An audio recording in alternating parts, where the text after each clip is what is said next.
ফারুককে যে আহত করেছে, আহতদের ব্যানারে এসে, আমি জানি না এটা সার্ভিসকে বলতে হবে। এখানে জুলাই মুভমেন্ট ব্র্যাকেটের জার্নালিস্ট নামক একটা হোয়াটসঅ্যাপ গ্রুপে সার্ভিসের ফরওয়ার্ড করে একটা মেসেজে সাংবাদিকদের কাছে চক্ষু ইনস্টিটিউট হাসপাতালের এই দুর্বৃত্তদের নিউজ কভারেজের একটা মেসেজ আমি দেখতে পাচ্ছি। এটি যদি সঠিক হয় তাহলে গতকালকে থেকে সার্ভিসের সম্পৃক্ততা নিয়ে যে অভিযোগটি এসেছে সেই বিষয়ে সার্ভিসকে পরিষ্কার করতে হবে।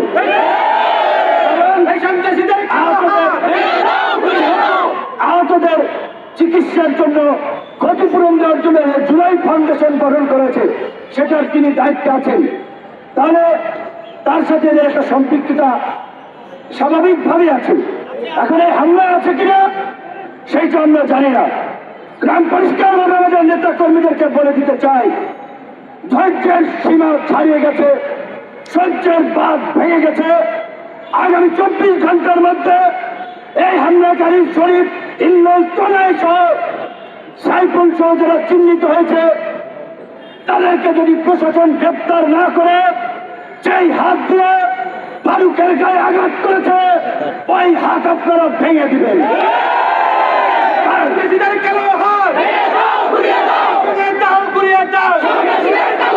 জন্য যদি জেলে যেতে হয় হুকুমদাতা হিসেবে 1 নম্বর আসামি আমি আবার বললাম। কিন্তু এখন যদি আমাদের রক্তে ভেজা বাংলাদেশে এই অধিকার পরিষদের নেতা কর্মীরা গত 7-8 বছর ধারাবাহিকভাবে যে লড়াই সংগ্রাম করেছে, রক্ত দিয়েছে, এই রক্তই আজকে বিপ্লবের প্রেক্ষাপট তৈরি করেছে।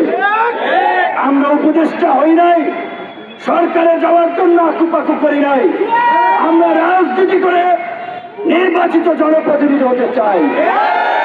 এই সরকারকে পরিষ্কারভাবে বলেছি, একমাত্র রাষ্ট্র পুনর্গঠনে সংস্কারের প্রশ্নে একমাত্র গণ অধিকার পরিষদ ব্ল্যাঙ্ক চেক দিয়েছে।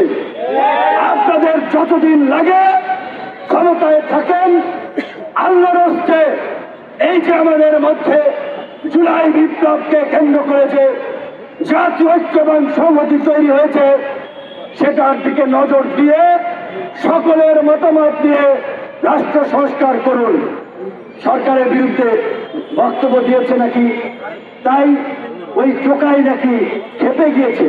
প্রথমত হচ্ছে ওই ছোকরা ছেলে, বোঝাই যাচ্ছে ধান্দাবাজি করার জন্য এর সাথে ছবি, ওর সাথে ছবি, কাজী ও কোনো গুরুত্বপূর্ণ ব্যক্তি না, সরকারের এর সাথে কোনো সম্পৃক্ততা আছে বলে আমি মনে করি না। কিন্তু আন্দোলনকারীদেরও সার্ভিসের নাম এসেছে, আমি বিশ্বাস করতে চাই না যে আমাদের ছোট ভাইরা এইভাবে বা সার্ভিসের বাড়ি উত্তরবঙ্গে, ফারুকের বাড়ি উত্তরবঙ্গে তার উপরে হামলা করাতে সে সমর্থন, এটা আমার মনে হয় না। কিন্তু ঘটনাটি খুব রহস্যজনক। এই ঘটনার পেছনে দেশি বিদেশি কোনো ষড়যন্ত্র আছে কিনা সেটাও খতিয়ে দেখতে হবে। কারণ বিপ্লবের পরে প্রতি বিপ্লবের জন্য পলিটিক্যাল কিলিং হয়, রাজনৈতিক হত্যাকাণ্ড ঘটে। এই বিপ্লব এবং আন্দোলনে আমাদের কি রোল, আমরা কি করেছি সেটা আমাদের নিজেদের বলতে হবে না, দেশের মানুষ জানে। তাই আমাদের জেএমপি কমিশনের সাথে গতকালকে কথা হয়েছে, উপদেষ্টা সহ সকলকে বলবো আগামী 24 ঘন্টার মধ্যে আমরা অ্যাকশন দেখতে চাই, অন্যথায় আপনাদের উপরে কিন্তু আমরা আস্থা রাখবো না। আইন নিজের হাতে তুলে নিয়েই এই শহীদ মিনারে বিচার করবো।